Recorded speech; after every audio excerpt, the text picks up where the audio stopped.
Help, help, help, let me out. These were the last words Mildred Young, mother of Diane Augat, heard from her missing daughter. Our story starts on February 21st, 1958. Diane Lois Young was born and raised in New York by her two parents, James and Mildred Young.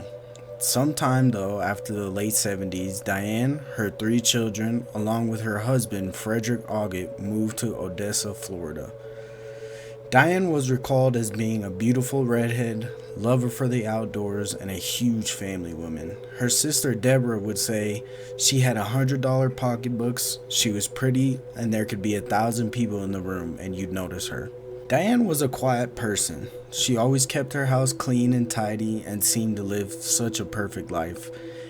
That's what made everything more confusing when in the late 1980s, Diane seemed to have a period of bizarre behavior. Diane ended up being diagnosed with manic depressive disorder, now known as bipolar disorder, and was given medication to start taking. Unfortunately, Diane did not take her medication how she was supposed to, and she took her medication sporadically. This led to a big decline in Diane's behavior over the years. In 1988, Diane was alleged to have committed child abuse after she sought an excessive amount of unneeded treatment for one of her children, thus causing Diane to lose custody of her children. At the time, Diane Augat and her husband Frederick were not divorced, but they were separated. And this event caused Diane to spiral into a drug and alcohol addiction, leading to her divorce and full loss of custody in 1991. After losing custody and having a divorce in 1991, this sent Diane's behavior down a horrible path. Diane began committing petty crimes, hanging out with the rough crowd, and would rarely take her medication. She had gone missing a couple times as well, but only for a day or two. This in turn would cause Diane to be taken into custody 32 times, as well as being involuntarily held in a mental health facility under the local Mental Health Act. Following her release from the hospital, she moved into her sister's house in Hudson, Florida, about 25 miles or 35 minutes away from her home in Odessa, Florida. On April 10th, 1988, Diane's sister, Deborah, had to attend a doctor's appointment sometime in the morning. However, upon returning home, Deborah noticed her sister, Diane, was nowhere to be seen. And when Deborah didn't return the following day, her mother, Mildred, contacted the local authorities and reported her missing. The reason her mother waited a day was not only because of the law. I'm pretty sure you need to be either missing for 24 or 48 hours before they can report you as a missing person. But also, like I had said before, when Diane was hanging with the wrong crowd and doing all these petty crimes and taking these drugs,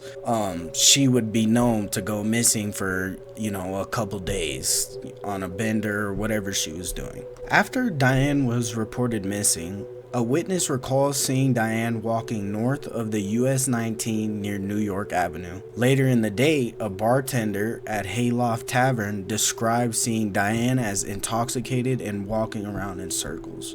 Now, here's where things really start to get confusing and weird. On April 14th, 3 days after Diane was reported missing, Mildred received a voicemail.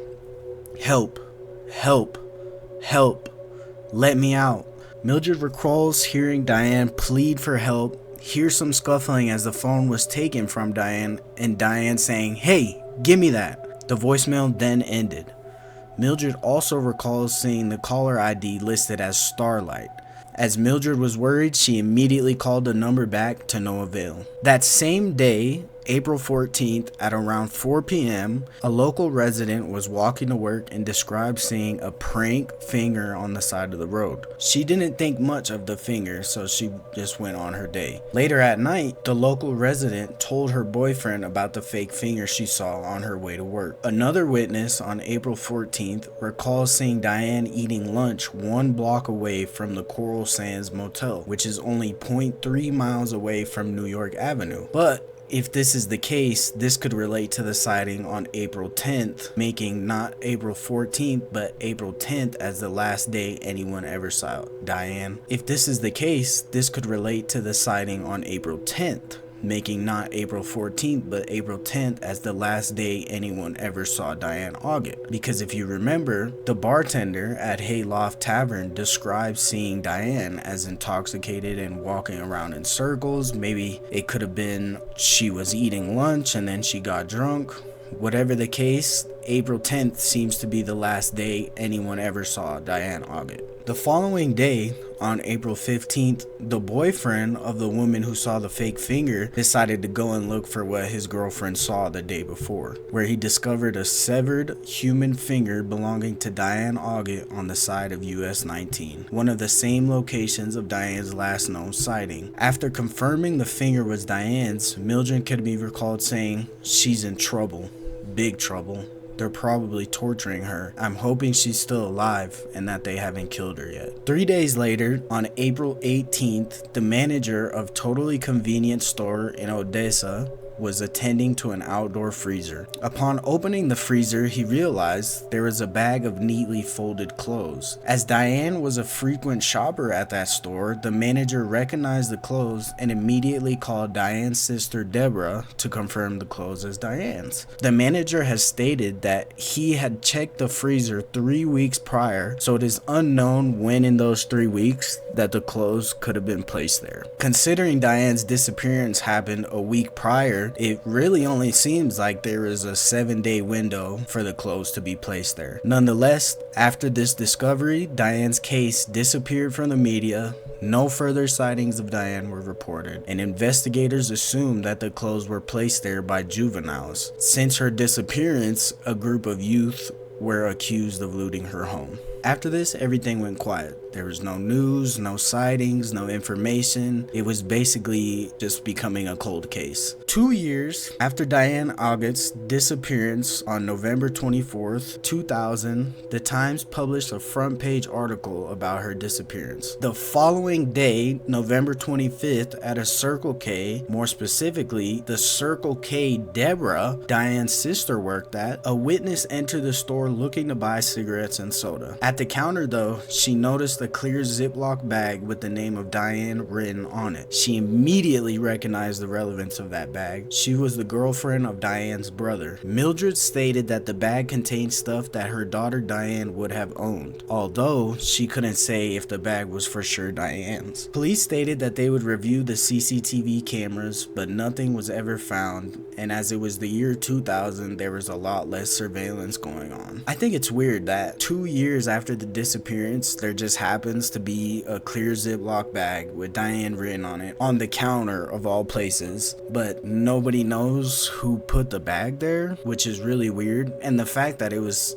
the Circle K that Deborah worked at, to me, whoever caused the disappearance of Diane Augat must have placed that bag there knowing Deborah worked there. But the thing is, there was only one suspect the police looked at, Gary Robert Evers. He was believed by police to be linked to Diane as he co-managed the Coral Sands hotels, but Evers was never charged in relation to Diane's disappearance. The other thing is, I don't think Robert Evers ever had any link to Deborah or Mildred Young, for example. To this day, 20 years later, Diane Augat's case was never resolved, and there has been no major developments to this point in time. Although there is a theory that Gary Robert Evers was the one who caused Diane's disappearance. Since he managed Coral Sands Hotel, he also could have managed other hotels in the area, such as the Starlight Motel in Port Richey. And if you recall from earlier, when Mildred Young received a voicemail from her daughter, the caller ID stated Starlight on it. Although, the only thing that kind of disputes that is during investigations, the word Starlight never led to anything. It is also possible that the Starlight Motel was renamed to Coral Sands Hotel. Another theory is that Evers killed Diane on the same day she left a voicemail, which led to Evers stuffing her body into the trunk of his car, thus severing Diane's finger. And that brings us to the end of the video.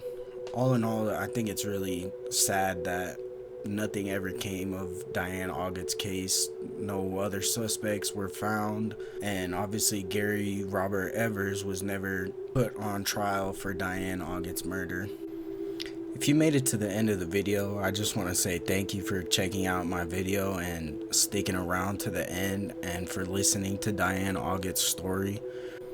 If you like the video, please like and subscribe. I plan on making videos around these kind of topics once every week or once every 2 weeks, depending on how life treats me. If you enjoyed, please like and subscribe. It means a lot, and it also helps push out my video to other people like you who enjoy these dark topics.